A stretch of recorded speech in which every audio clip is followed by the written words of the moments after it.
push it over here. Yeah, that's better. Okay.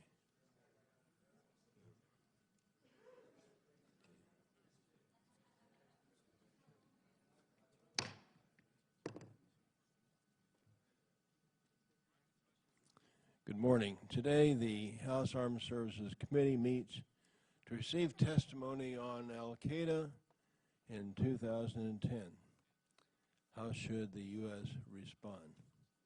Our witnesses today, Richard Clarke, currently an adjunct lecturer at Harvard University and previously the National Coordinator for Security and Counterterrorism.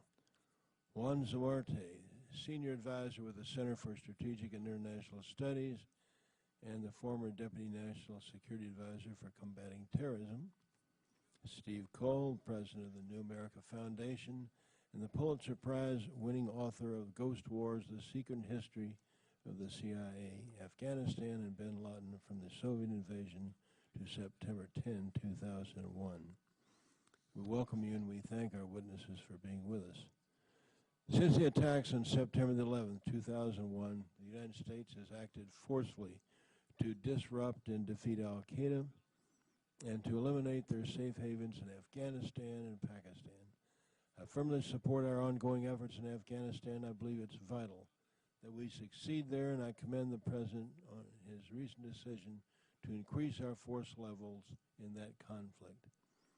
But as the attempted bombing of an airliner over Detroit on Christmas Day by an Al-Qaeda affiliate reminds us, even as we pursue bin Laden and his allies in Afghanistan and Pakistan, Al-Qaeda has continued to evolve as an organization and inspiration to terrorist groups around the world.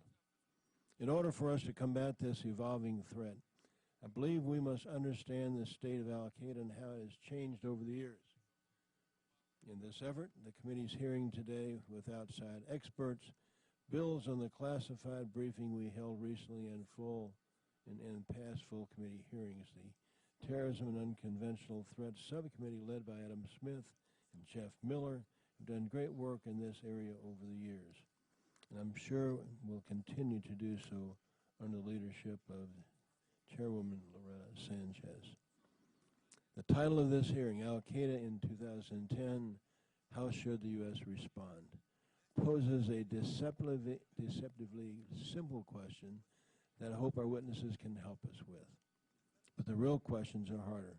What is Al-Qaeda today, and how has that organization evolved? How can the United States government, and in particular the Department of Defense, take effective action to end the threat posed by Al-Qaeda, its allies, its affiliates around the globe? What tools do we have, and how should we employ them? How can we undermine their media campaign and attempt to provide an ideology justifying attacks against the United States? In short, what actions can we and should we take to minimize the chances that we are faced with future attacks like the attempted attack on Christmas? I hope our witnesses can help us with these questions. By the way, this is a reminder today, a members-only meeting, a China briefing at 2:30 this afternoon in room 2118, excuse me, our new old committee room, and you will be pleased when you come back and see the work that's been done there. I turn our friend, the ranking gentleman from California, Buck McKeon, for his comments. Thank you, Mr. Chairman. I'd like to thank you for holding today's hearing on Al-Qaeda and the continuing threat that it poses. For nearly 2 decades, Al-Qaeda has waged war against the U.S., its citizens, and the modern world. We may not have fully realized the destructive nature of Al-Qaeda until the tragic events of 9/11, but we must not allow our determination and vigilance to wane. We can be assured that Al-Qaeda remains as relentless and as violent as ever, and today's hearing allows us to better understand Al-Qaeda and what must be done to protect our nation and its citizens. I would also like to welcome our witnesses. Your insights today are extremely important given the influx of additional troops to Afghanistan in support of General McChrystal's strategy and given recent events such as the Christmas Day airline bombing attempt and the Fort Hood shootings. We look forward to your testimony. We cannot forget that we're a nation at war. Al-Qaeda stormed into the public view with the horrific acts of 9/11, but well before that time had been plotting and acting against us. The 1993 World Trade Center bombing, the 1998 embassy bombings in Kenya, the failed attack against the USS the Sullivans, and the successful attack on the USS Coll in 2000 all presaged what was to come in 2001. Al-Qaeda had already declared war on us.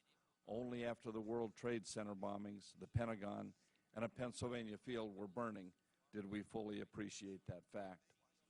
I was heartened when, on December 1st, 2009, President Obama officially took ownership of the war in Afghanistan and the broader war on terrorism during a speech at West Point. He is our nation's commander-in-chief and plays the critical role of guiding the United States during wartime. Al-Qaeda, operating from safe havens in Afghanistan, brought war upon our nation, and our message must be clear. We will not back down from those who seek to do us harm. We have denied Al-Qaeda operating space in Afghanistan, but must ensure our efforts to prevent Afghanistan from becoming a safe haven once again do not waver.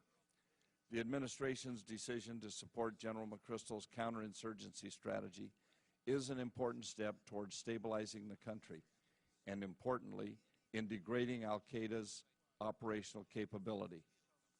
I'm gravely concerned, however, about the announcement of a timeline in conjunction with the decision.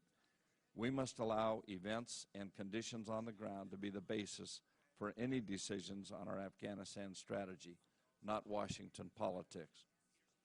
And I have to wonder, has President Obama emboldened our adversaries by revealing a lack of commitment on our part, or like his proclamation that Guantanamo Bay would close by January 2010, does this hint to an administration that does not fully understand the ramifications of its actions and statements? We must remember, however, that Afghanistan is not the sole focus in this struggle. Pakistan is a key partner for us, as Al-Qaeda has been forced to seek refuge in tribal areas controlled by the extremist Taliban. Pakistani forces have gained important victories in their attempt to root out Al-Qaeda and its hosts from Waziristan and the federally administered tribal areas, but much more needs to be done. We must continue to support Pakistani efforts through intelligence sharing, operational support, and security assistance with vehicles like the Pakistan Counterinsurgency Fund. And we also need to support the Defense Department's 1206 Train and Equip Authority, which it uses elsewhere, to ensure our partners in this struggle have improved capabilities to meet threats to security and stability. Al-Qaeda does not act alone and is a highly adaptable organization. It has leveraged a franchise system to bring like-minded groups around the world under its operational umbrella. Al-Qaeda in Iraq, Al-Qaeda in the Islamic Maghreb, and Al-Qaeda in the Arabian Peninsula have all sought to further Al-Qaeda's central goals. What Al-Qaeda seeks is the time and space to allow its affiliates to rise. As in Iraq in 2006, 2007, when Al-Qaeda took advantage of ungoverned space to train, plan, and attack the vulnerable Iraqi government, as well as U.S. interests, Al-Qaeda in the Arabian Peninsula seeks to gain ground in Yemen, where the government forces is fighting not only Al-Qaeda, but also an extremist Shiite insurgency for control of large areas of its country. Further, Al-Qaeda is more and more willing to step out of the spotlight and allow other groups to act as its proxies. Lashkar-e-Taiba in Kashmir and Al-Shabaab in Somalia have helped Al-Qaeda gain a broader audience and extend its operational reach. Al-Qaeda very quickly capitalizes on these groups' actions in the name of its grand strategy. Even in failed or thwarted attacks, Al-Qaeda adjusts its message for greatest effect, always seeking to gain new recruits and enhance its brand image as effective and successful. Therefore, we must be very aware that a reduction in Al-Qaeda's fingerprints on terrorist operations does not necessarily mean that the threat of Al-Qaeda is diminished. Ideology, radicalization, and the media that are available in today's world provide a volatile mix for Al-Qaeda to exploit. while complicating our attempts to identify and focus on Al-Qaeda as an organization.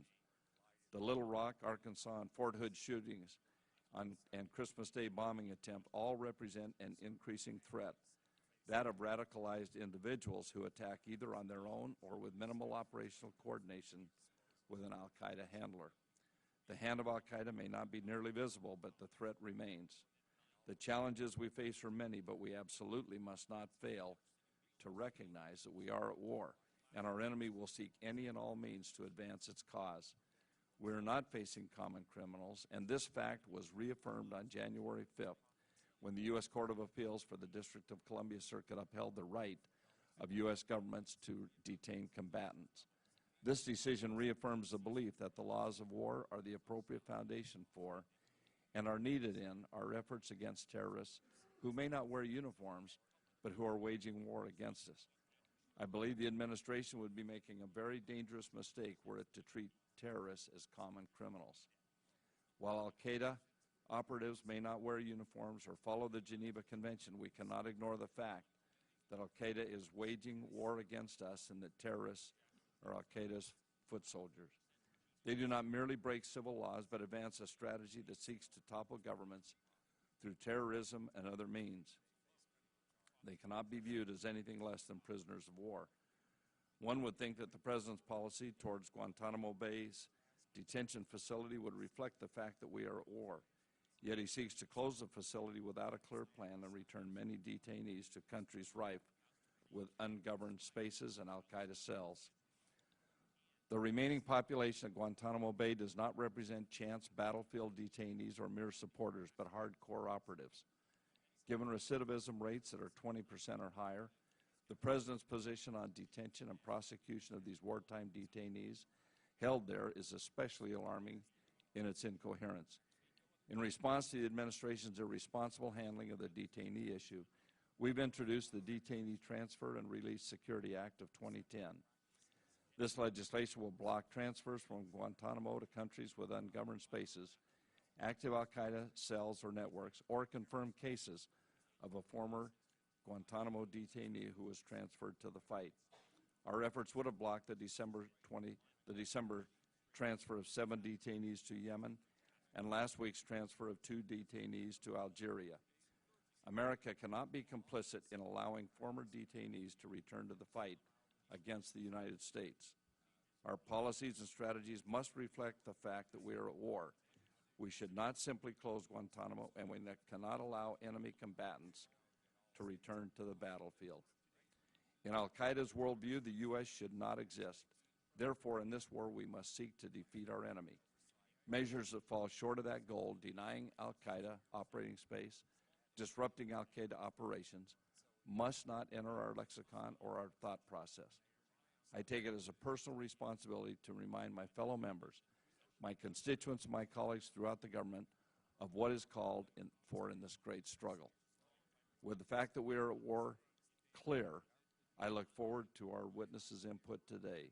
We're faced with an enemy that is adaptable, that leverages media extremely well, that promotes a twisted version of one of the world's major religions, and that ultimately is willing to outlast us if that is what is required of it.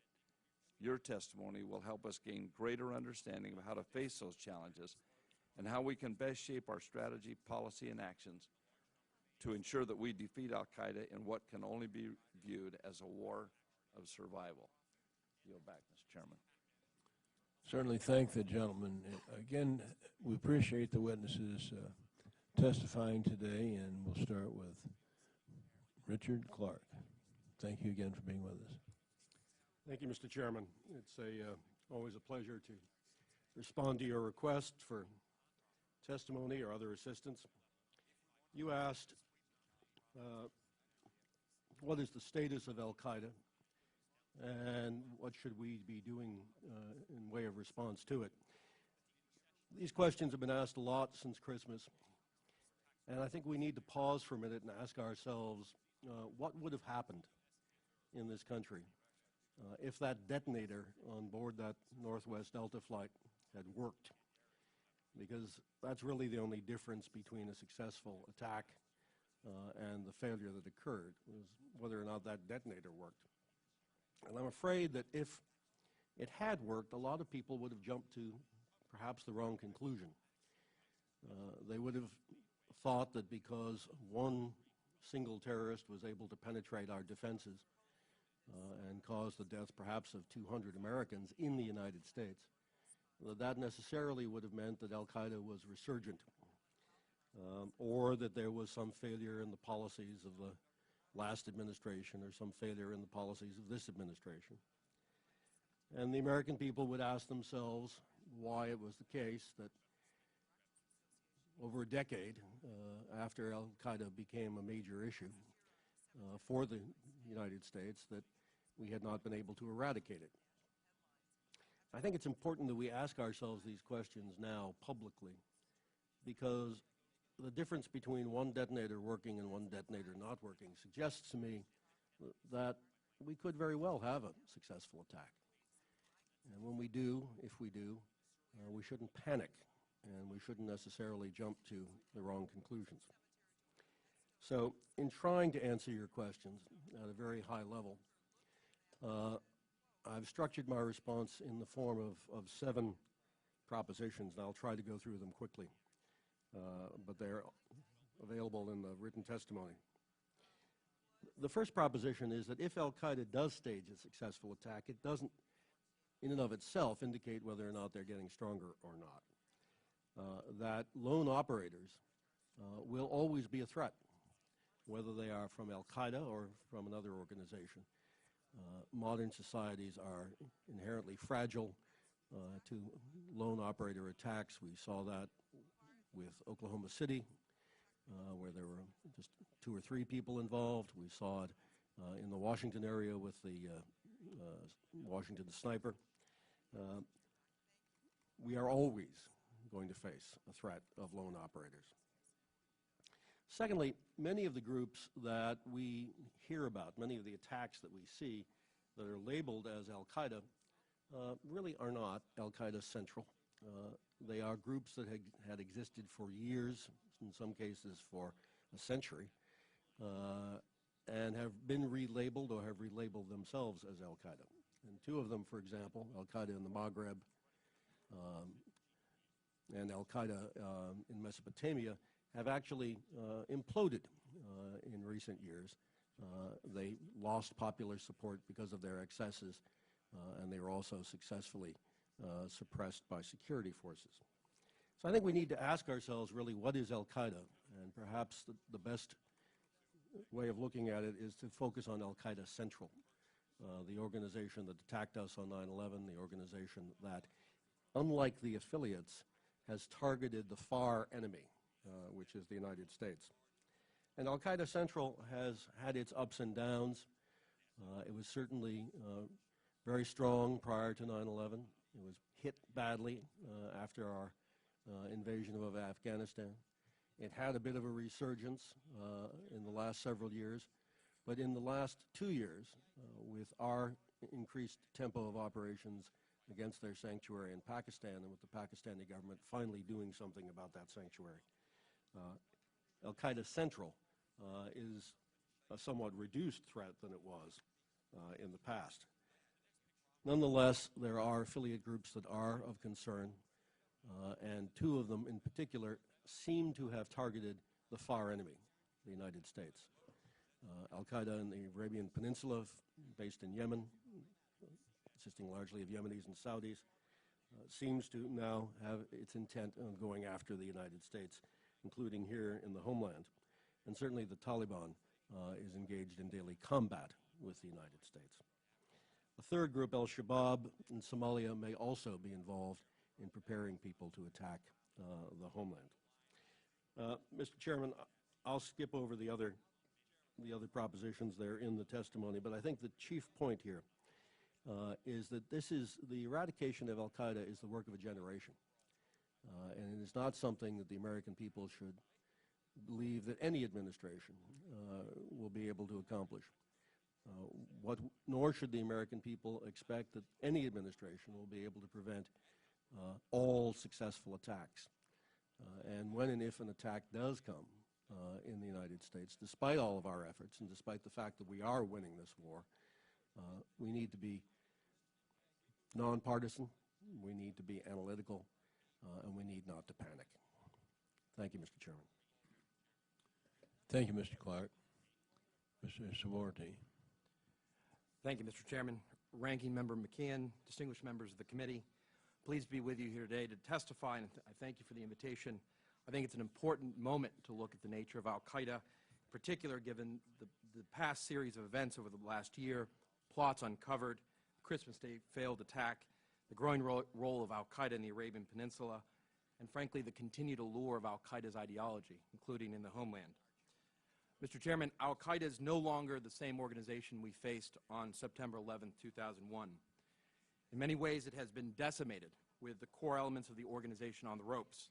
Al-Qaeda's senior leadership is being methodically destroyed, its primary physical safe haven is being undermined, its ideology is being rejected within Muslim communities around the world, and frankly, its strategy has yet to produce the results promised. At the same time, Al-Qaeda has attempted to spur an ideological awakening among Muslims around the world to fight the West. The allure of this ideology continues to draw adherents and manifests itself in real threats. Some actually argue that Al-Qaeda is actually achieving its goal via the establishment of a virtual caliphate. Thus, I think there is a paradox in which Al-Qaeda as an organization remains in steady decline, but the global terrorist threat inspired by this ideology remains a central national security concern for the United States. This is why I think there's been so much debate, both here in Congress and in academic circles, about the nature of Al-Qaeda. Is it a hierarchical organization, a loose confederation of like-minded terrorists or groups, or simply a metastasized idea with viral appeal? Frankly, I think Al-Qaeda is a hybrid of those three, a three-headed beast, if you will, comprised of the Al-Qaeda core, as Mr. Clarke mentioned, the Al-Qaeda regional affiliates and like-minded groups, and the Al-Qaeda-inspired radicalization and threats that we face. Al-Qaeda core leadership, largely contained in the Afghanistan-Pakistan region, has continued to set the strategic direction for the movement and has directed attack plotting. At the same time, Al-Qaeda has aggressively and systematically moved to establish, co-opt, and use regional affiliates like Al-Qaeda in Iraq, Al-Qaeda in the Islamic Maghreb, and Al-Qaeda in the Arabian Peninsula as forward bases for terrorist activity and strategic reach. Until the Christmas Day attack, these regional groups confined their activities largely to their respective regions. The most troubling revelation on Christmas was that Al-Qaeda was trying to hit the United States directly from its outpost in Yemen. The constellation of terrorist groups that have direct ties, associations, or parallel ideological agendas with Al-Qaeda is constantly shifting. This, I think, has been facilitated by the safe haven and training grounds present in western Pakistan and in other regions around the world like Somalia, Yemen, and the Maghreb. Aside from the direct threat to the United States, there's a danger that some subset of these regional organizations or groups could evolve into a new global syndicate, even absent AQ core involvement. In addition, one of the more sophisticated of the like-minded groups, like Lashkar-e-Taiba, called LT by some, could alter its regional focus and become a global leader and successor to Al-Qaeda, taking up the mantle to defend all Muslims. We've seen glimpses of this in the Mumbai attacks and with the uncovered plotting against the Danish newspaper that published the Muhammad cartoons. The mere existence of these groups is dangerous and needs to be viewed as a potential next phase in the war on terror. In addition, Al-Qaeda has identified and nurtured pockets of radicalized cells and individuals in Western Europe and around the world with the capability to carry out deadly attacks under Al-Qaeda direction and under its banner. The long-term threat from Al-Qaeda comes in the allure of its ideology to individuals who may decide to commit acts of terror. Through its propaganda, bin Laden and Al-Qaeda have created a symbolic brand that identifies Al-Qaeda as the leader of this movement. This has been amplified by the radicalization of individuals via the internet and via ideologues. This ideology, as you all know, preys on discontent and alienation while providing a simple narrative that pretends to grant meaning and heroic outlet for the young. As you know, the Al-Qaeda narrative is simple. The West is at war with Islam. Muslims have a religious obligation to engage in jihad to defend fellow Muslims. The U.S. is the head of the snake, the far enemy that must be fought along with apostate allies. And Al-Qaeda is the ultimate vanguard of this movement for all Muslims. To disaffected or troubled individuals, this narrative explains in a simple framework the ills around them and the geopolitical discord they see on their television sets and on the internet. There are some concerning elements to these recent cases of radicalization within the U.S. which I think are important to note. Unlike in past cases, some of the individuals involved appeared to be second or third generation Americans who were born into Islam as opposed to being converts to the faith. They appear to have acted in clusters, as with the American Somalis in Northern Virginia 5, and they attempted to join or succeeded in connecting with a known terrorist organization abroad. These factors are troubling, especially given the effectiveness of Al-Qaeda and extremists like Anwar al-Awlaki to use the internet to draw new adherents, including from the West. This environment then, I think, suggests that more individuals will be radicalized over time and could take on the global terrorist mantle. And the metastasized dimension of this terrorist problem is perhaps the most bedeviling, since it is diffuse, local, or even personal in nature and hard to counter. And I think this ideological battlefield is where the long war, the generational battle, will be fought. Mr. Chairman, if I could just quickly lay out what I think, which is presented in my written testimony, should be the U.S. response to Al-Qaeda. We should pressure Al-Qaeda on all fronts, without a doubt. It's essential that AQ core be dismantled. The core of Al-Qaeda is the heart of the global Sunni terrorist movement, and though its destruction ultimately will not end terrorism or the allure of its ideology, it's a key and important step to disabling the global terrorist network. The U.S. and the international community has to deny physical safe haven to terrorist groups. We need to shift the momentum against the Taliban in Afghanistan. We need to enable the Pakistanis to continue their fight against the Pakistan Taliban and Al-Qaeda in the tribal regions. We must continue our support to Yemen to root out Al-Qaeda elements. Along with regional partners, we should help defend the fledgling transitional federal government in Somalia. And we must ensure that the Iraqi government is able to solidify security against AQI and other violent extremist groups. We also need an all-out offensive in the ideological battle, with a concentration on networking and empowering grassroots counter-movements against Al-Qaeda. Importantly, all quarters in Muslim communities are now openly challenging Al-Qaeda. And though the United States is not a central protagonist in this battle within Islam, it has a key role to play. Aside from promoting democracy, defending our policies and values, and demonstrating that the West is not at war with Islam, the United States should be actively countering this narrative and the violent extremist ideology. The goal should be to help foment and network a global grassroots counter-movement through the credible voices emerging to counter Al-Qaeda in both the physical and virtual worlds. At the end of the day, this opposition must be organic and come from within Muslim communities, and I think Muslim Americans then have a special responsibility to stand up against this ideology. We need to continue to build a layered defense against strategically significant terrorist attacks. This requires a continual renewal of our commitment to intelligence gathering and prevention as the primary principles guiding our homeland defense. We should redouble our efforts to improve identity management, to include integration of biometric-based technologies. In addition, we should continue to extend our borders with initiatives like the Container Security Initiative that should expand the notion of expanding our borders beyond our shores. And importantly, and this is something my colleagues have argued for, we must push government agencies to imagine the unimaginable by continuing to invest resources and energy to prevent terrorist groups from developing, acquiring, or using weapons of mass destruction. This then also extends to investment of resources in creating resiliency in our critical infrastructure, to include our cyber infrastructure. Lastly, our efforts to defeat Al-Qaeda, I believe, require a long-term legal framework to address the 21st century threat. There is still no established consensus about how to hold suspect terrorists and insurgents in a seemingly endless global conflict in which the theaters of conflict range from recognized war zones and ungoverned havens to city centers and suburban neighborhoods. Whatever form this takes, I think the United States needs to establish transparent rules for justifying continued detention while protecting basic individual rights, and it will need to gain some degree of international legitimacy. I think this can only be achieved if the President and Congress commit capital and credibility to establishing such a system that can then be defended in the U.S. courts and in the court of public opinion. Mr. Chairman, Al-Qaeda and the movement it represents is an enemy that is morphing in structure and adapting to changing geopolitical landscapes, but one that retains the same radical vision and ideology and devotion to the use of terrorism. We must hasten the demise of Al-Qaeda while containing the post-Al-Qaeda terrorist threat and the violent ideology that it has spawned. Thank you very much. Thank the gentleman. Mr. Coll.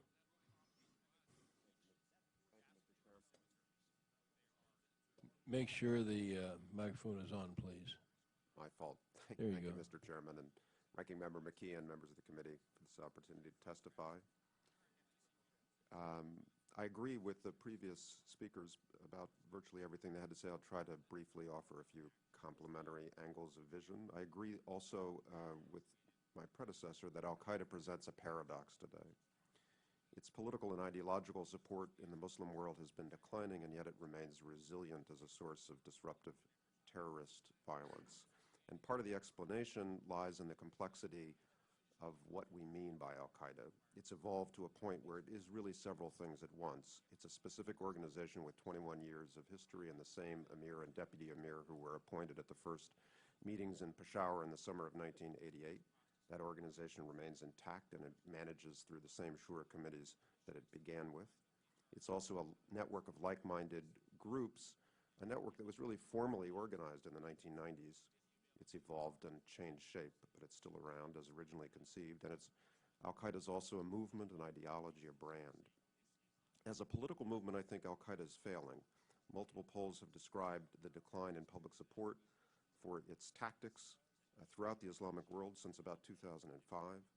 One recent particularly rigorous poll found that support for Al-Qaeda directed attacks against American civilians in the U.S. homeland is virtually negligible across a diverse array of heavily populated Muslim majority countries. In Pakistan, for example, where anti-American feeling has reached a fever pitch, only 9% supported such attacks against U.S. civilians. In Indonesia, the number was about 5%. It's common to observe that bin Laden's poll ratings have fallen because Al-Qaeda-inspired violence has taken so many Muslim civilian lives since 2001, but the data actually suggests that citizens in Islamic countries, as elsewhere, overwhelmingly disapprove of all indiscriminate violence against civilians, no matter who carries it out and no matter what the cause. Despite its growing isolation, however, Al-Qaeda remains resilient and dangerous, in large part because its central and original organization and its leadership remains in the field. And I think we should be cautious about declaring that central organization disabled. My colleague Peter Bergen has documented that one easily observed measure of the degree of activity of central Al-Qaeda is available in its media operations through Al-Sahab, the number of releases it puts out from year to year. In 2008, those operations seem to have come under severe pressure and have been reduced, but this year they've bounced back again, despite the pressure that U.S. military activity and drone attacks have obviously placed on the leadership and the impact that has had. And these succession of small to modest-sized plots, many of them fortunately unsuccessful, have produced a pattern of open-source evidence that clearly implicates support from Al-Qaeda technicians or leaders in Pakistan or elsewhere along the border. All of these plots make clear that the group retains enough breathing space to launch operations that could, as Mr. Clarke pointed out, but for the operation of a single detonator, claim hundreds of lives in an instance. I think the Flight 253 plot did bring to the fore a pattern of evidence about Al-Qaeda's specific resilience in Yemen that's been accumulating for some time. The group's presence and connections there, of course, date back 2 decades. The resilience that presented itself on Christmas is probably traceable to the period immediately after Saudi Arabia's crackdown on Al-Qaeda in 2003, when Yemen started to reemerge as a refuge and a regional haven. In the Pakistan and Afghanistan region, Al-Qaeda's like-minded allies, I think, are far more robust than they are in Yemen. The number of sworn Al-Qaeda members operating along the Afghan-Pakistan border probably is only a few hundred, but the Afghan Taliban's allied fighting forces, though largely regional, are not exclusively regional in their focus and number, of course, in the many thousands. And the Pakistani Taliban are equally estimated to number in the thousands. Perhaps the most potent of these groups in the Pakistan-Afghan region is Lashkar-e-Taiba, which has been mentioned a couple of times before. It's an India-focused group, and along with splinters like Jaish-e-Mohammed and Lashkar-e-Jhangvi and various cells that spin off from those, they've been able to recruit very talented operatives from educated classes in urban centers. I think this makes them distinctive in comparison to the Afghan Taliban, for example. Lashkar's ranks include scores of volunteer doctors and postgraduate professionals. If one of these subnetworks did find the time and space to reform and plot an attempt of the Mumbai type, it could create far more destructive effects than is typically available to these single operators and small groups that Al-Qaeda has been organizing. In my own judgment, I think Mumbai is actually the most serious warning in the succession of plots, along with the 2006 attempted planes bombing conspiracy in Britain, simply because of its scale and what it tells you about the geographical space and the time and unmolested time that the Mumbai organizers had to carry off a very creative and complicated attack. And I think that is a risk we should be mindful of, even though it doesn't necessarily involve the direct targeting of the U.S. homeland. Let me conclude by stepping back from that observation just to say that I think in a strategic or global sense, Al-Qaeda seems to be in the process of defeating and isolating itself.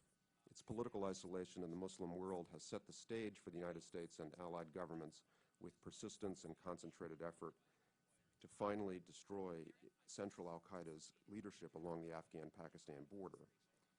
That achievement, as the previous speakers have pointed out, would not end terrorism or end the problem of radical Islamist violence, but it would provide justice for the victims of 9/11, and it would also contribute to freedom of maneuver for the United States and its allies as they continue this generation-long campaign. It would also end the debilitating and destabilizing narrative of the hunt and escape that has elevated the reputations of bin Laden and his deputy al-Zawahiri for so long. Thank you. Thank you very much. Thank you, Mr. Coll.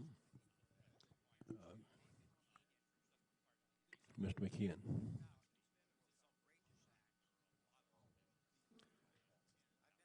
Who's next? Mr. Taylor. Thank you, Mr. Chairman, for having this hearing. I want to thank our witnesses. Gentlemen, I've listened hopefully very attentively to what each of you has said. What I think I find missing is, if you were given a free hand, if you were the commander-in-chief and you had Congress that would cooperate with you unflinchingly, what would you do different than we're doing right now?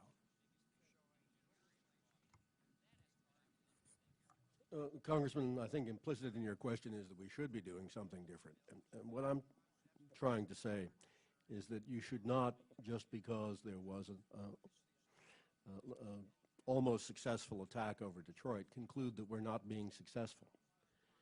I think we are being successful. I think the administration, long before the incident in Detroit, the administration focused on the growing threat in Yemen and was acting successfully against that threat in Yemen. It wasn't getting a lot of press attention, but there was a very effective U.S. government activity for most of last year in Yemen. And we were significantly destroying the leadership of Al-Qaeda in the Arabian Peninsula long before the media even learned what AQAP stood for. So don't conclude automatically that we need to do something different. And don't conclude that if we're only doing the right things, Al-Qaeda will disappear overnight. This is the work of a generation. We are well on track to eliminating Al-Qaeda Central as a significant threat. We have greatly improved our homeland security. It'll never be perfect. Don't expect it ever will be. Don't expect we'll ever be able to stop every attack. I think if you were to look at all of the things that the administration is doing and other allied governments are doing, the area that probably needs the most reinforcement is the ideological counterweight that my colleagues have talked about. It's really not something the United States government can do overtly. It is best done by Muslim governments, and Muslim governments have actually done a very good job. Saudi Arabia, Jordan, Egypt, Morocco, United Arab Emirates, other countries have really done a very effective job of creating an ideological counterweight domestically inside their country. And that wasn't always the case, but I think it is now. They're doing it without U.S. involvement, which is great, because U.S. involvement probably wouldn't help.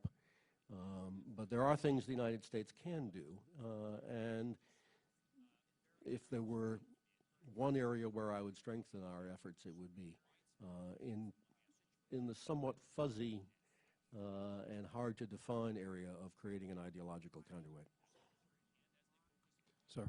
Congressman, it's a great question. I agree with Mr. Clarke, but I think there are three areas where we can continue to improve, in particular to deal with the movement. And I think Mr. Clarke is right to point out that we shouldn't throw the baby out with the bathwater in terms of assuming that we have failed because of what happened on Christmas Day. I think people have short memories, and I think we've, over the last 8 years, disrupted numerous plots. Mr. Coll mentioned the August 2006 Atlantic airline plot, which would have been a devastating attack, which with help from the Pakistani government and the UK government, we were able to disrupt with great effect. And so I would say we've done a very good job, and as Mr. Coll indicated as well, Al-Qaeda is self-imploding. The very nature of its exclusionary ideology and its violent tactics is not only an inherent part of their DNA in terms of what they do and what they want to do as an organization, but it's also inherently alienating to the very constituencies that they're trying to attract. And I think the grand lesson from Iraq with the Al-Anbar awakening is the fact that the Iraqis themselves, in the heart of what is supposed to be Al-Qaeda's core constituency, rose up physically against Al-Qaeda and have largely rejected Al-Qaeda, which I think to a certain extent was the beginning of the end for Al-Qaeda, an existential threat. But three areas I would suggest some attention. Dealing with safe havens to avoid these regional groups or militant insurgencies from becoming regional problems or even global platforms. That entails not just dealing with the current problems like Yemen, Somalia, Pakistan, Afghanistan, but looking beyond the horizon to potential problems in places like Bangladesh, northern Nigeria, and other parts where there is already sectarian tension, where there are forces of radicalization trying to act like leeches to exacerbate those conflicts, and where you have the potential for Al-Qaeda to really make hay in places like that. So I think we need to be forward-looking. Countering the narrative is huge, and I think the U.S. does have a role to play in terms of working with the private sector with credible voices, groups like the Quilliam Foundation in London, ex-extremists who've come out now fighting against their former mates, who are literally organizing against radicalization. These are the kinds of groups we need to support, network, without tainting. And then finally, the legal framework. I think we need to end what has largely become a political football with respect to how we treat this problem for the long term, because it is a long-term problem. This isn't just a problem of Guantanamo. It's a problem of the legal framework long term, and we need to resolve that. Thank you, Mr. Chairman. Thank you, gentlemen. Thank the gentleman. Mr. Bartlett. Thank you. Perhaps because I'm a scientist, but I think that numbers really do have significance. In a recent briefing before this committee, I asked the four experts their estimate of how many radical Islamists they thought there were in the world that disliked us and would hurt us if they could. Two of them said order of magnitude 10,000, a third one said 100,000, and the fourth one said in terms of our ability to count them, essentially an infinite number. We have about a bit less than 200 in Guantanamo Bay with a 20% recidivism rate. That would mean that if those 20% return to the battlefield, that would increase the number from 10,000, 100,000, or essentially an infinite number to a number that really is lost in our estimate. But I know we're not dealing with a practical reality world here. We're dealing very largely with emotion and political issues. And so I know that the importance of these 40 is hugely more than the infinitesimal number that they would add to the international radical Islamists who hate us would wish us ill and would hurt us if they could. I was impressed with a statement that Admiral Olson made before this committee. Special Operation Forces must focus on the environmental dynamics and root causes that create today's and tomorrow's threats and adversaries. Furthermore, solution is often as diverse as the threat and requires an approach that is integrated with the long-term work of civilian agencies, especially the State Department and USAID, to foster U.S. credibility and influence among relevant populations. In this committee, we focus primarily on military. In terms of a percentage of the effective weapons that we have to fight against these international threats, how large do you think the military is as compared with the others which Admiral Olson mentioned before this committee?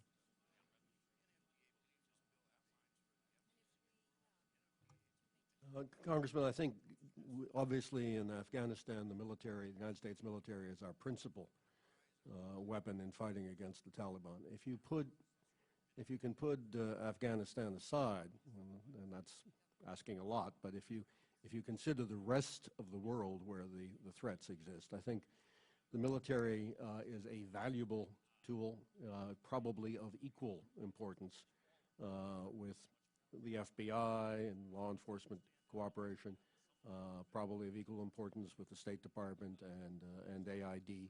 I don't think it's primarily a military issue, and I think the dialogue that has occurred over the last 10 years, at least, about whether it's a military issue or a law enforcement issue misses the point.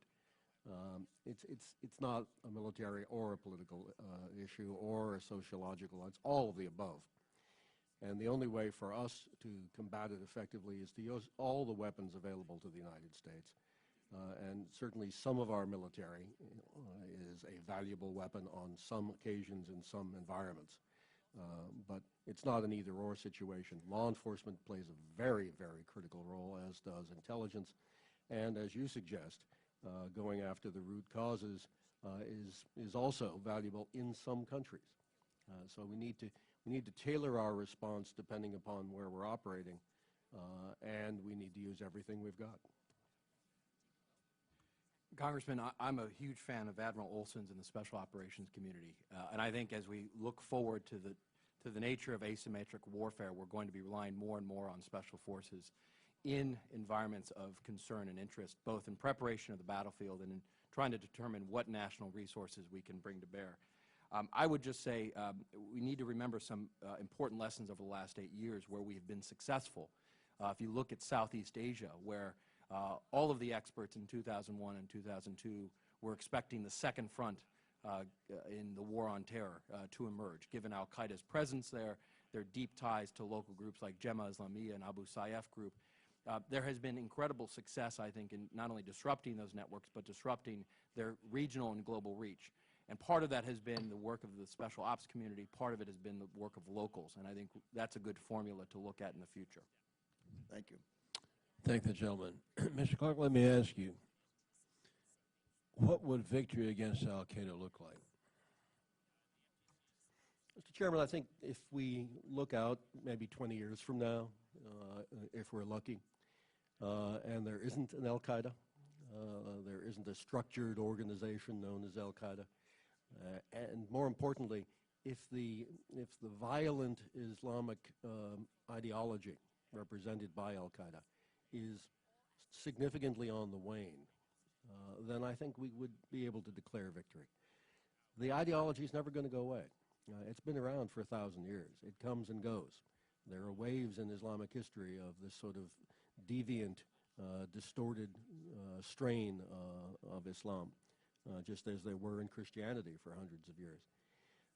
So I think it's always going to be there. But if we can make it a small minority view in the Islamic world, and if we can eliminate the structured organization, then I think we can declare success.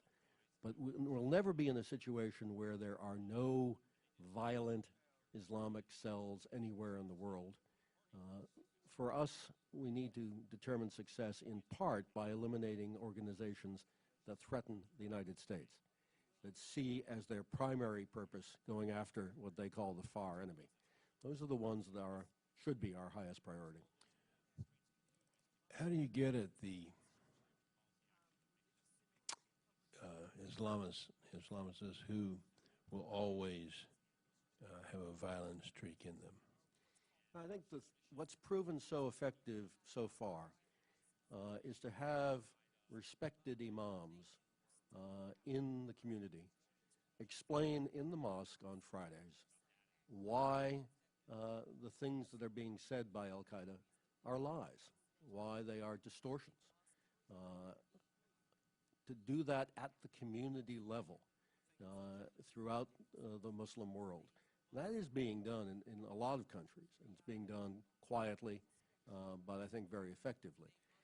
We now also, however, need to bring that message into the Internet and into the cyberspace, because we've seen all too often that individuals have been recruited remotely. People who've never been to an Al-Qaeda meeting, never been to a rally, never been to any place where a group assembled, were nonetheless converted. And this is very frightening. It's very frightening to our Muslim friends that really well done Internet appeals have touched a responsive chord in many Muslim youth. And then, having been converted on the Internet, they then go out and try to find organizations, try to find a way of affiliating and actually plugging in to Al-Qaeda.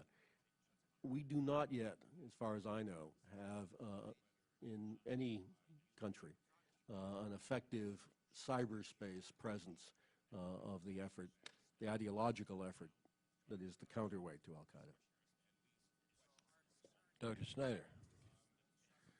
Thank you, Mr. Chairman, and thank you for holding this excellent hearing. I applaud all three of you. It's always a good sign, you know, our etiquette here is that two witnesses are chosen by the majority and one by the minority, and it's always a good sign when we can't tell which is which. And I applaud you for your analysis and your thoughtful efforts to try to help your country. I'm reminded of Mr. Jim Saxton, former member, who was also worked very hard in a nonpartisan manner, and he pushed for a panel that was established on terrorism. We had a meeting in July of 2000, and this is what he said in his opening statement. As a further example, the relatively new terrorist group Al-Qaeda, headed by Osama bin Laden, may foreshadow a new trend toward relatively self-sufficient terrorist organizations that sustain themselves and operate independently of a state sponsor. That was a year and a half before the 2001 attacks. We're now a decade later, and I appreciate your ongoing efforts here. The second point I wanted to make was I think you, Mr. Coll, talked about we need to not make any provocative mistakes or acts, and I think both a couple of you referred to the Abu Ghraib experience in the photographs. At that time, I had a couple of Egyptian interns that were with me for a couple of weeks, and one of them was a young woman, liked America a lot, liked Americans, excellent English language skills, and I asked her what she thought about those photographs that came out when they were first released. She was very polite. She said, "I wasn't there. I don't know what happened. It may be able to be explained." She said, "But when I saw those photographs, I felt like it was me on the floor of that prison cell." And here, this was a young woman in America, likes Americans, and you put yourself in the position of somebody who may not be very pro-American and a young male, you can understand your admonition, Mr. Coll, to avoid mistakes and provocative acts. Mr. Zarate, I think you in your statement more completely than the other two witnesses talk about some of these other areas around the world and make some, I think, very good suggestions. You specifically mentioned Algeria and Morocco, and it gives me a chance to say something about the good work that Ambassador Christopher Ross is doing to try to resolve the issues between the Polisario and Morocco, because until those results, until those efforts, that conflict gets resolved, it's going to be very, very difficult for Morocco and Algeria to come together and that region gets settled. And of course, our attention doesn't get on these intractable conflicts that have been going on for several decades. But I think your statement today adds weight of why we need not to ignore these conflicts that unfortunately sometimes get used to, when in fact the people in the area very much want to resolve them, and we need to help them. And I again applaud Chris Ross's efforts. The question I wanted to ask is, and maybe I'll use the Flight 253 as for the question. What is that group trying to accomplish? I think you, Mr. Coll, says it has very little strategic significance. Have their goals changed? What are they trying to accomplish? What we've said in the past is the goal of Al-Qaeda is to get the United States to remove its troops from Muslim lands and stop supporting Israel. I'd like to hear from you, the three of you, briefly. What do you think the goal was of that attack and other attacks at this stage? Well, I think Al-Qaeda leaders explained their reasoning repeatedly, and they want to hold the United States directly to account for what they regard as its aggressive policies in the Muslim world. Bin Laden always uses the phrase raid to describe what we would correctly see as mass murder, but he sees it in this sort of narrative of both political and millenarian violence that he imagines himself leading. So the group in Yemen is a little bit more muted about their own particular ideology, but when you read into the preachers around what we understand to be the group that recruited and equipped the Flight 253 attacker, it is the same narrative of direct violence against the United States that is associated both with political but also millenarian narratives. Congressman, in terms of the actual attack, this is the manifestation of Al-Qaeda's strategy to try to use the regional outpost. And the outpost in Yemen is the most dangerous because you have seasoned Al-Qaeda members, long ties to bin Laden in the core group, directing their attention to the west. This has been the intention of Al-Qaeda for some time, but they pressed this in 2005, 2006. And if you recall the Zawahiri-Zarqawi letter from 2005 that laid this strategy out in the context of Al-Qaeda in Iraq. But that's precisely what they've been trying to do in the Maghreb and in Yemen, and unfortunately this is a manifestation of that very strategy. But I would say in terms of long-term, what Al-Qaeda has in mind is long-term conflict with the U.S. They have in mind that the notion of bankrupting us, bleeding us of blood and treasure, thinking of the model of the Soviets in Afghanistan. And I think that is really driving bin Laden and Al-Qaeda's thinking these days, and any kind of attack that disrupts us, that forces us to fight amongst ourselves and to spend resources is a victory for them in their minds. If I could just add very briefly, I do think they want us to overreact. They talk about that a fair amount, and that's part of the way they get us toward this strategy of what they imagine are leading us to bankruptcy. Sir, I think their ultimate goal, as they've declared it, is to replace the governments in the Islamic countries, to overthrow the government of Saudi Arabia, overthrow the government of Egypt. That's their ultimate goal. And they seek to get us out of the region by increasing the pain upon us, because they believe we are propping up those governments. What's interesting is that their long-term goal, overthrowing the government of Saudi Arabia and Egypt, replacing those governments with Al-Qaeda governments, is as far away from ever happening as it could possibly be. The chances of them ever achieving their ultimate goal are close to zero. Thank you all for your work. Thank the gentleman. Mr. McKeon. Thank you, Mr. Chairman. Gentlemen, given the high recidivism rates that we've observed, is transferring detainees to other countries an acceptable risk when they can easily return to Al-Qaeda's ranks, either because of a lack of effective monitoring or because of inadequate legal and prison systems? Congressman, I think it's something we've got to be worried about, and worried about even more so with the present population in Guantanamo, which represents a more hardened group of terrorists and folks connected to Al-Qaeda. We've seen in the past, the numbers vary from anywhere from 7% to 20%, but I think recidivism rates would likely go much higher if some of these individuals are released without the proper security constraints on the back end. And I think that's critical. We've got to be sure if we are transferring individuals. The Bush administration did so, as I was a part of, over 530 such individuals transferred out of Guantanamo. You've got to be sure that you have the right security measures on the back end.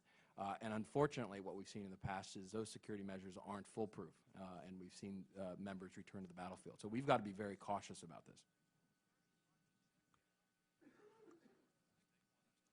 If I could just add. I think it's important to manage these risks with eyes on the strategic context. There have been two administrations on a bipartisan basis that have come to the view that the provocation that Guantanamo represents outstrips the benefits of its specific location as a detention center. President Bush announced his desire to close the facility for that reason, and President Obama has followed. Both presidents and their staffs have wrestled with the extraordinary complexity of the case files and the risks associated with those case files.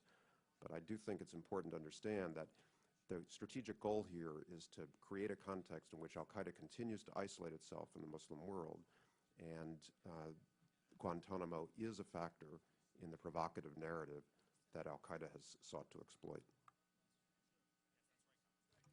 Congressman, I think there are two separate issues here. One is, should we be releasing these people at all? And if so, with what criteria? And two, if we keep them, where we keep them? I think they're very separate issues. And obviously, I think the first question answers itself. As Juan suggested, we've been releasing them for several years now. We've learned something in the process. I think some of the initial prisoners that were released in the Bush administration turned out they shouldn't have been released.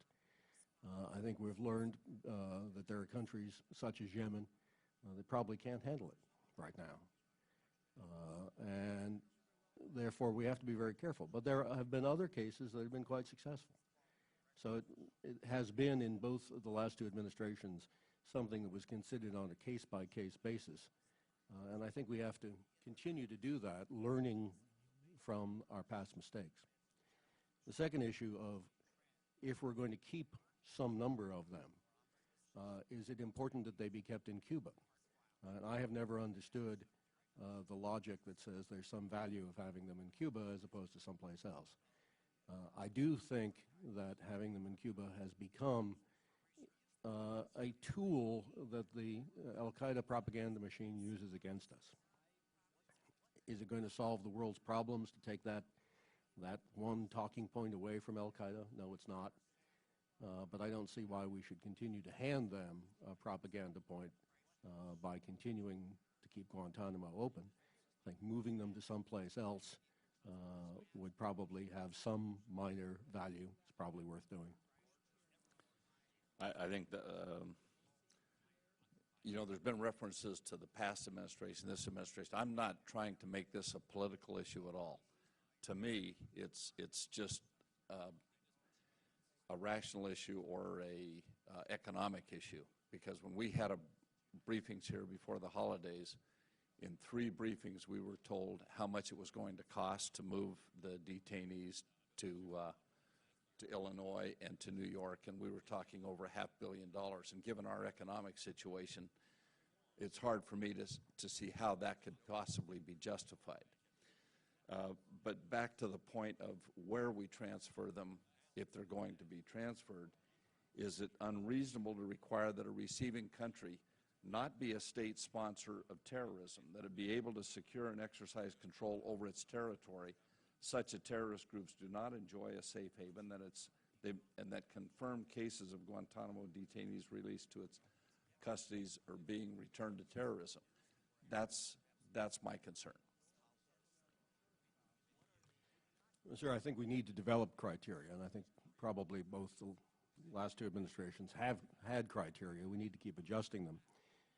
As to whether or not the country receiving them is on the state sponsor list or not, there are probably some countries on the state sponsor list would be pretty good places to send them.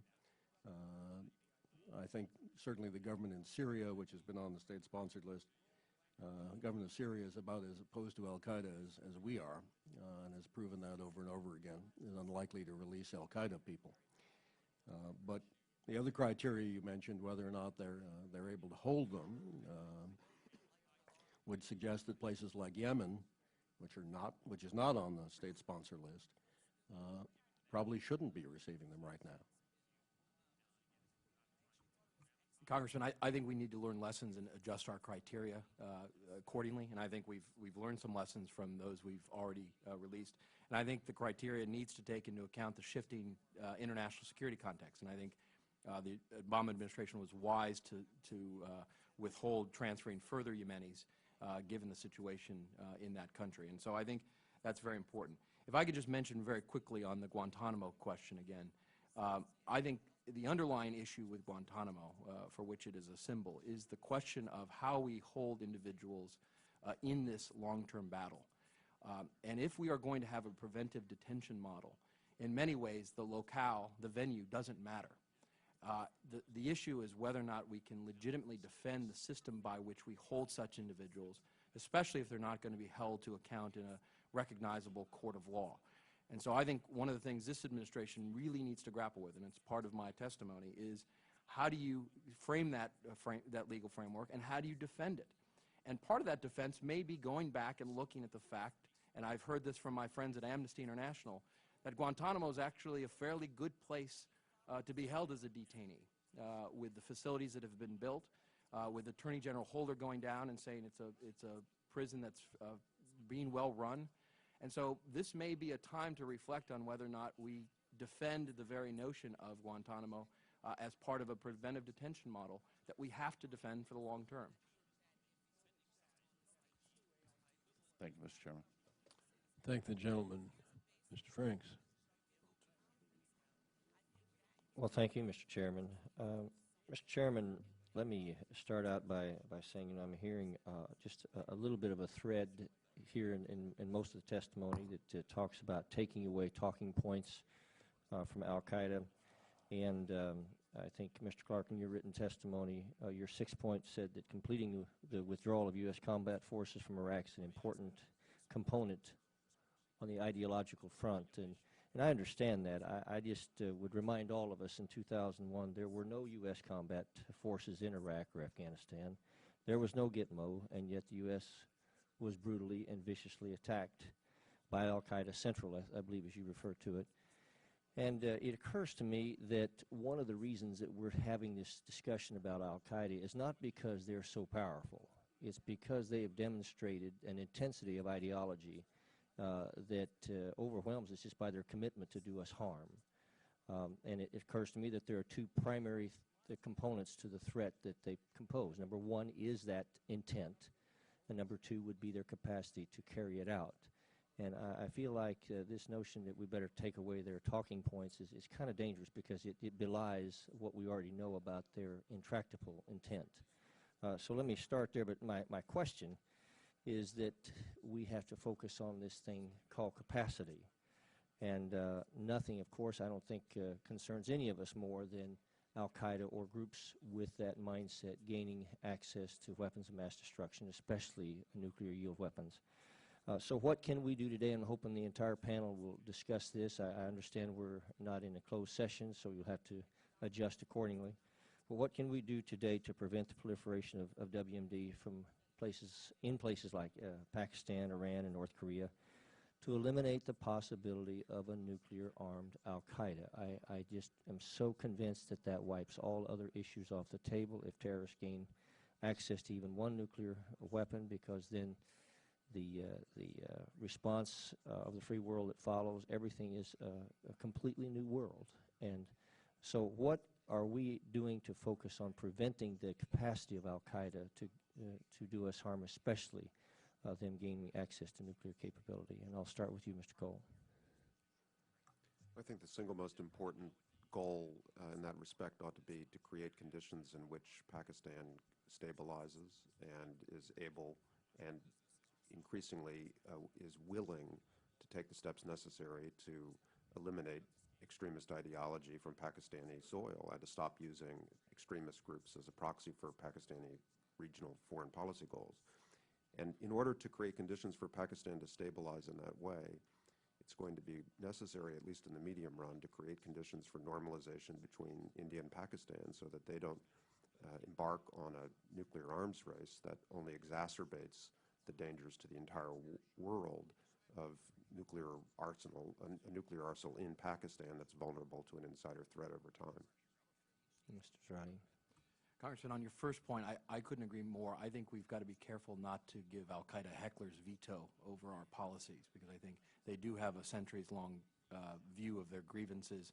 that shift with the political winds, and I think we see that time and again with the statements coming out of bin Laden and Al-Qaeda, now focused on our support for Israel, in the past our military presence in other conflicts. And so if it's not one excuse, it's going to be another, and I think we need to be careful, although we shouldn't be handing them free gifts from a propaganda perspective. On the WMD front, I'm actually quite proud of the work we did on this. I think we laid out a very powerful six-part strategy. It's laid out in the 2006 National Strategy for Combating Terrorism. But two quick points. I agree with Mr. Coll that on the nuclear front, the center of gravity is Pakistan, where we've seen Pakistani scientists in the past associated in helping Al-Qaeda. And I think we've got to be very careful with the dimensions of capacity and expertise that Al-Qaeda could gain from the Pakistani nuclear complex. On the bio side, I think we've got to worry very diligently about the expansion of biolabs around the world, in some places in ungoverned or undergoverned parts of the world. That is dangerous as we look at potentially toxins and pathogens used by terrorist groups. On the WMD issue is the classic low probability, high impact analytical problem. And it raises the question, as all of those kinds of problems do, how do you spend your dollar, how do you spend your time? Because you could spend the whole gross national product dealing with this issue. The place that I think deserves more attention on the nuclear issue, putting aside biological and chemical, on the nuclear issue, the place that I think deserves more attention is not the security of weapons, because that has attention, but the security of nuclear material. There are hundreds of tons of enriched uranium around the world that are not properly audited, accounted for, and secured, and we haven't done a good job on that issue, and that's where I'd put the attention. Well, Mr. Chairman, I would agree with that. Thank you, sir. Thank you. Mr. Smith, please. Thank you, Mr. Chairman. Just have three quick points and then one question. First of all, definitely I want to thank Mr. Zarate and Mr. Clarke for making a couple points that I think are very critical that we move past. I mean, first of all, Mr. Clarke's point about the choice between this being a law enforcement issue and a military issue. It's no choice at all. It's both, and a lot of other things in between, and we shouldn't waste too much time debating that. We should debate how to do each piece of it best and making sure that we don't miss any of them. And then also, both of you made the point on the issue of the detainee policy. We've been, obsessed with where we hold them, when in fact I think the larger and more difficult issues is, how do we hold them, and who do we hold and who don't we hold, and what are the criteria. We have the issue of the people who we are not going to try in any court, but we have to hold. How do we justify that policy and defend it? And I think that should be the focus of that debate. And I hope from your mouths to God's ears, if you will, that hopefully we will continue to move in that direction. And then on the propaganda point, I agree with Mr. Franks that we should not be at all concerned with how Al-Qaeda is going to react to whether or not Guantanamo is open, where we try people, what our policies are in Afghanistan. There are, however, other voices in the Muslim world that we better pay attention to. Jordan, a strong ally. Our policies will impact their ability to continue to have their citizens agree with us. Yemen, Pakistan, Afghanistan, many places look at our policies, whether it's Abu Ghraib, Guantanamo, what goes on in Afghanistan, the Israeli-Palestinian conflict, and these are allies that we should care about, and I hope we don't forget about that point. Question has to do with the Taliban and Al-Qaeda and how close they are. There's many different varieties of the Taliban in Afghanistan and Pakistan. Seems to me critical to success there would be separating them off from Al-Qaeda. We're not going to eliminate the Taliban in Afghanistan or in Pakistan. What do you think about the relationship right now between the Taliban and Al-Qaeda in both Afghanistan and Pakistan? I understand that we're talking about a complex set of groups here, but what can we do to separate them so that if Al-Qaeda has some degree of influence anywhere, that doesn't automatically mean that Al-Qaeda does? Is that even possible? Mr. Coll, if you want. I think the relationship is probably closest between Al-Qaeda and the Pakistani Taliban, particularly the Massoud nexus of the Pakistani Taliban. There's also long historical ties that must be continuing between the Haqqani network, which is a sort of semi-independent element of the Afghan Taliban, and Al-Qaeda. In a strategic sense, Al-Qaeda is clearly enabling both Taliban by distributing insight into tactics, bomb-making, and media operations. Think of just the oxymoron of the phrase Taliban media operations. In the 1990s, that basically involved covering up oil paintings in Kabul ministries, and today they're putting out many more videos than even Al-Qaeda is. So Al-Qaeda clearly has an effect on these groups. How to separate them? Ultimately, it requires a strategy that persuades many Taliban leaders that their interests are regional and local and political, that they are territorial. And that how are we doing on that front, and what can we be doing better? I think we're just beginning to construct a strategy in Afghanistan, and we're way behind in building a partnership with the Pakistani government that would lead to an effective approach to their western frontier and domestic insurgency. I would agree with Mr. Colt's assessment, but I would say that in terms of Pakistan, the Pakistani government has to have a different view for the long-term commitment they have to the tribal areas. We saw, for example, in 2006, the peace deal with the tribes in North Waziristan and South Waziristan, which eliminated the pressure that Al-Qaeda was under at the time and the incentives that the tribes actually had then to negotiate and work with the central government in Pakistan. There was a withdrawal of forces, a withdrawal of checks, of enforcement of that deal, and I think that's what gave Al-Qaeda some breathing space at the time, and some other terrorist groups some breathing space in western Pakistan. We are now, as we see with Secretary Gates going to Islamabad, pushing the Pakistanis to make their way back into North Waziristan, which I think is the next important battle space. And I think part of this is physical pressure. Part of it is negotiation with purse and other goodies that the tribals like, including influence. And I think part of this is a political solution on the other side of the border in Kabul. I'd agree with all of that, but I think in answer to your question, what should we be doing? I think General McChrystal probably is doing it on the Afghan side, and that is to say that he understands the Taliban on the Afghan side are not monolithic, and bits of them can be broken off through a combination of coercion and bribery, to be blunt about it. Right. Thank you very much, gentlemen. Thank you, Mr. Chairman. I yield back. Thank the gentleman. Mr. Kaufman. Thank you, Mr. Chairman, and thank you all for testifying today and for your service to our country in varying capacities. It seems that we have a real concern with failed states or ungovernable areas that have a population of Sunni Muslims, and some of them having a Takfiri view of life that's susceptible to Al-Qaeda. How do we deal with that effectively? Because it seems to be that perhaps in Afghanistan we haven't dealt with it. And some of you have said that it's kind of bled this country dry. But how do we've got not simply Afghanistan, but we've got, and there are ungovernable areas of Pakistan.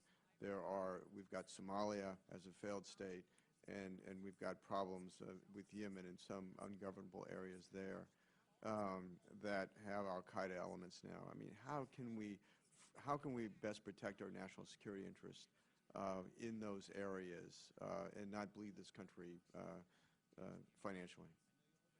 Yes. I think you've hit the nail on the head, because I think we can't be all things to all people, and we can't have boots on the ground for both the symbolic reasons that we've talked about here, but also for resource reasons. I think we need to devise strategies like we did in Southeast Asia, where you have the local authorities with capacity building taking on the fight themselves, both the hard edges of the fight and the soft edges. And you look at things that the Indonesians have done, the Malaysians, with Australian help, with U.S. help, that's been incredibly effective. If you look at Yemen, I think there's a much greater role for Saudi Arabia and the UAE and Gulf states that have in their interest not to have an Al-Qaeda safe haven in their backyard. I think there's a greater role there. In the Maghreb, having Algeria and Morocco work more closely together, that's something we tried to achieve over many years. That's critical. So I think the regional partners have to take the leading role, with the U.S. and other capable Western countries providing support and capacity. That's the only way you're going to contain these problems and then start to deal with them in the long term, which involves development aid, assistance, economic investment, all of which we can't do on our own, and all of which the local authorities and countries and interested parties, whether they're tribal or otherwise, have the most primary interest in affecting. Anyone else? I think that's right. I think we can do a lot with a small footprint. I think we're demonstrating that now in Yemen. We've tried in Somalia. Somalia is a difficult problem, but I think there are ways to extend central government into some of these ungoverned regions through a combination of development aid and security aid. And we can use U.S. Special Operations Forces and others in small numbers to help achieve that. I think it's a big mistake to think that we only can help these people by putting in a large American aid footprint or a large American military footprint. In fact, that probably is counterproductive. What's interesting is in places like Yemen, it's not so much a problem that there isn't enough money to do the development aid. There's plenty of money pledged by the Saudis, the United States, the UAE, and others. The problem has been institution building in the central government so that it can use the money that has been pledged. And that's something where we ought to be able to do a better job. Cool. I think all of those approaches that Mr. Clarke and Mr. Zarate have outlined are necessary. I think it's important, though, to look at the record of where success has really been achieved and taken hold. And Southeast Asia, I think, is the best example. I traveled in Indonesia this summer, and I was struck by the extent to which the capacity building and the extraordinary success that the government of Indonesia, government of Malaysia, even the government of Philippines to a degree has had is a product of regional economic integration. I mean, these are middle-income countries that are moving ahead in such a confident way that they are able to muster a national capacity to defeat insurgent groups and to control ungoverned spaces in a way that just wasn't imaginable 20 years ago. So ultimately in the Arab world and in Africa, that kind of momentum, as distant as it looks in a place like Somalia or Yemen, is essential. It's American U.S. aid or boots on the ground is no substitute for national capacity that is built from regional economic momentum. Let me be specific and say Somalia, which I mean, where we really are talking about a failed state that has no capacity at this time. We have issues of piracy in terms of the pirates having safe harbor there because it's a failed state. We have issues of certainly of Al-Qaeda having a presence there. How do you deal with the situation where there is no capacity? Somalia is perhaps the most bedeviling of the safe haven problems for all the reasons I think most folks know well. I think part of it is doing precisely what we've tried to do, which is to come up with a political solution where fractious parties within Somalia have a vested interest in building the power of a central government or some semblance of central government. We are getting there, I think, with the Djibouti process that has been supported by the U.S. and other partners. Part of it is having the AU and regional countries like Kenya and Ethiopia, which are not well liked in some instances for obvious reasons, take greater ownership and frankly help contain the problem while the political process develops and where you have the capacity. But that is a fractious society, a violent society, and one where Al-Qaeda has found allies like Al-Shabaab for some time. Thank you, Mr. Chairman. I yield back. Chair recognizes the gentlewoman from California, Ms. Davis, for 5 minutes. Thank you, Mr. Chairman. Thank you all for being here today.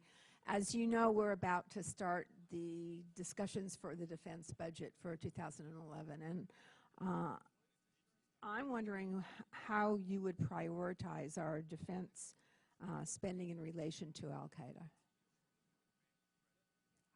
Should we be looking away from more conventional forces? How do we balance the threats that Al-Qaeda poses as we look to those issues? Well, again, putting aside Afghanistan, which is where we are directly using our military to confront Al-Qaeda and its affiliates like the Taliban. Putting aside that, which I think needs to be fully and adequately funded, both on the defense side and on the foreign ops side, probably at least as important on the foreign ops side. I think we need to look at whether or not the Special Forces Command is adequately sized. It's been very strained over the last few years because of first its successes in Iraq and now being used extensively in Afghanistan, perhaps in Yemen and elsewhere. That's probably the place where, on the military budget, the greatest contribution can be made.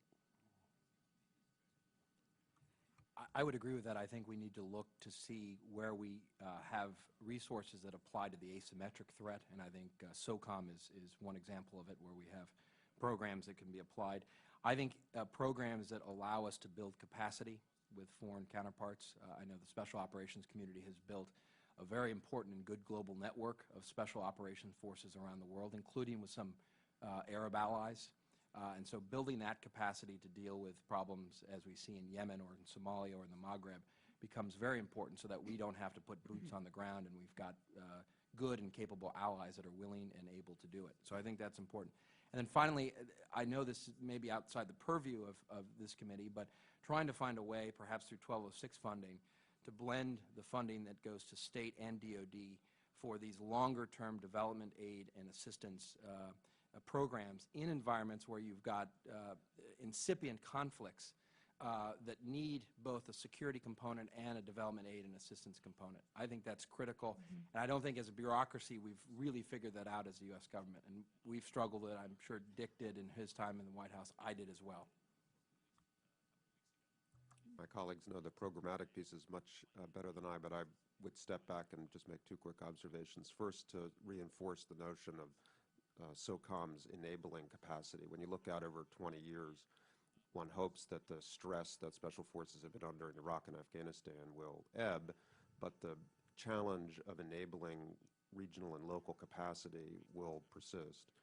And secondly, if I would scrutinize the strategic communications efforts of the Defense Department in this budgeting cycle, because I do think there's an opportunity and a need to reset on a nonpartisan, serious basis American thinking about strategic communications and where the dollars are going and whether they're effective and how to leverage them successfully.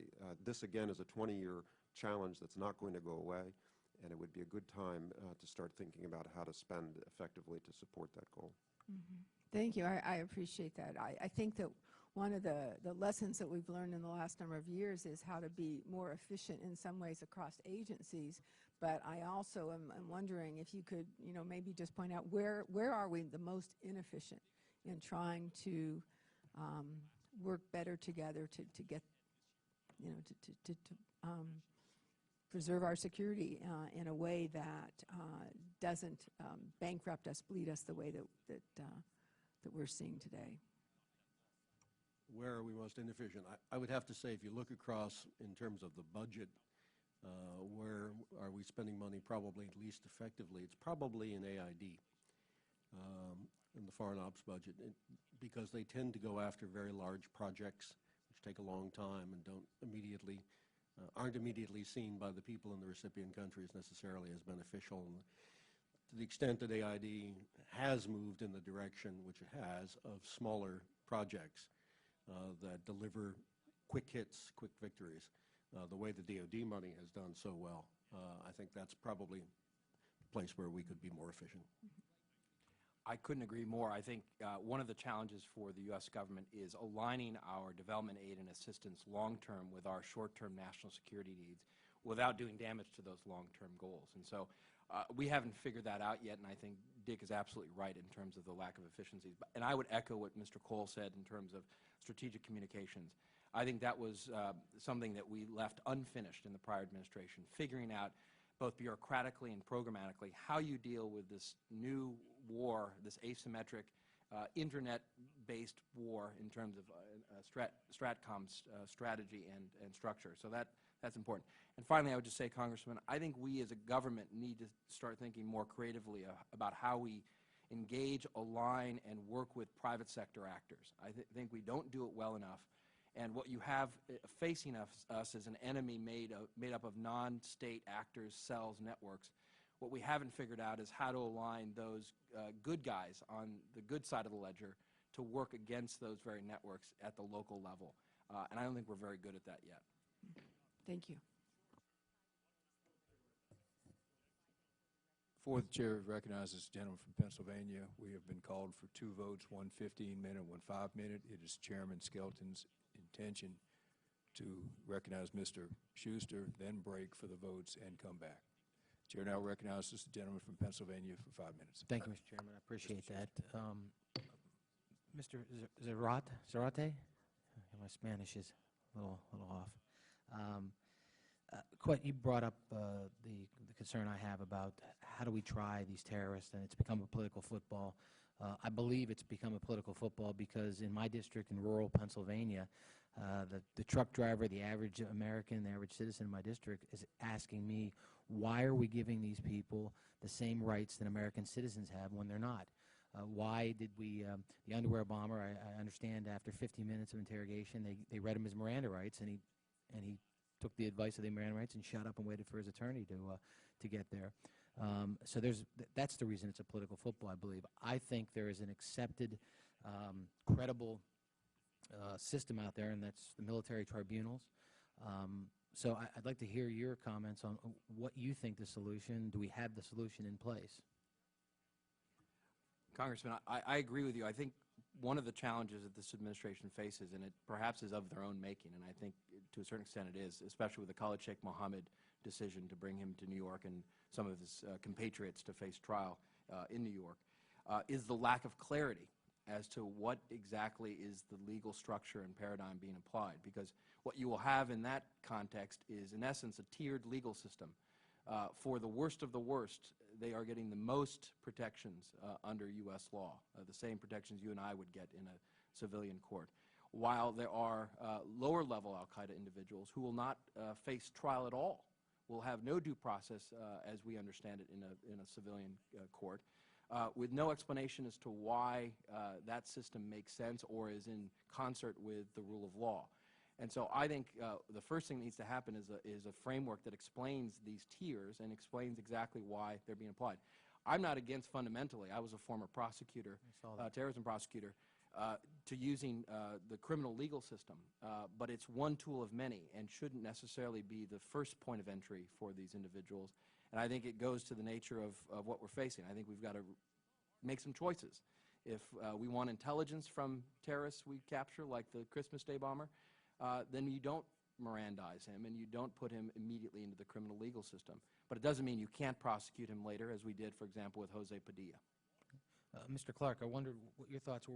What do you believe Al-Qaeda's view is on the situation where we're bringing him into our federal courts and giving them rights as American citizens? You think that's something they're smiling about when they see that? Does that help their cause? I don't think they give it 2 seconds thought, and frankly, I'm not sure we should either. The difference between the military tribunals, which you suggest wouldn't have Mirandized the prisoner, and the civil criminal process has been exaggerated. It's really not that different in terms of their rights. I think we have successfully prosecuted a very large number of terrorists under the Bush administration and under the Clinton administration in the federal civil system with very, very high success rates. And I just don't understand why people are afraid of using the federal civil court system, the criminal court system, which has proven to be so effective. And I would submit, I think the folks in my district are saying because it'll take months and months, if not years, and millions of dollars of money that need to go out to fight terrorism. Yeah, but so will the military system, sir. What's that? So will the military tribunal system, sir. It'll take just as long and cost just as much. Well, I guess time will show us what the facts are on that. We already have historical data that would suggest that. Right. The next question I have is concerning, I see my time's running short, so if you don't have an opportunity to answer, if you could give us something in writing. And it's concerning Sheikh Abu Yahya al-Libi, who I keep hearing his name, I've heard him called bin Laden Jr., and the most effective propagandist they have in getting these young people to come to their cause. So I wondered if all three of you might, and again, we're going to gavel me down here in 40 seconds, so I'll start with you, Mr. Coll, and if you have any views on him and what your thoughts are, if you could comment. I'd be happy to come back to you in writing about it. Okay. Mr. Zarate? Abu Yahya al-Libi is one of the most prominent clerics that Al-Qaeda has. He's become prominent in terms of his sermons and his internet presence. He's gained fame because he escaped from Bagram and that's created more of to his mythos as a leader in Al-Qaeda. And I think he's an important figure that needs to be killed or captured. Mr. Clarke, any thoughts on him? I would agree with Juan on that. All right. Well, thank you very much, and thank you, Mr. Chairman. Chair, thanks to the gentleman from Pennsylvania. I would remind members that we have approximately 6 minutes to make the vote, but it is very much Chairman Skelton's intention to return after those votes.